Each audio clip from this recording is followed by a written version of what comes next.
I came to the center point of the world, Haram Sharif.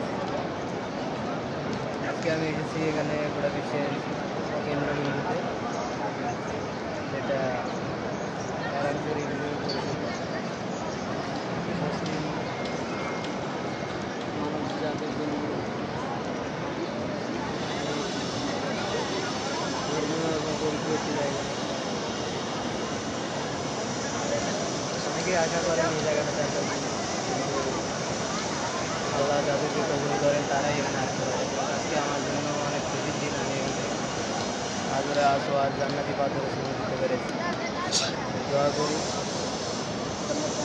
যারা মনের আশা করেন এখানে আসার জন্য, তাদের সবার মনে আশা আল্লাহ পূরণ করুন। এবং আমি দোয়া করেছি গোটা মানব জাতির জন্য, ফিলিস্তিনের নির্যাতিত মুসলিমদের জন্য। একজন বাংলাদেশি নাগরিক হিসেবে বাংলাদেশে আল্লাহর আইন প্রতিষ্ঠার জন্য, নিরাপদের আইন প্রতিষ্ঠার জন্য দোয়া করেছি। বাবা মার জন্য দোয়া করেছি, গোটা বাংলাদেশের মানুষের জন্য দোয়া করেছি, আমার জন্য দোয়া করেছি। আল্লাহ আমার দোয়াগুলো কবুল করুন, এটাই প্রত্যাশা। আর আল্লাহর ঘর হারাম শরীফে আসতে পেরে নিজেকে অনেক ধন্য মনে করছি। সবাই দোয়া করবে।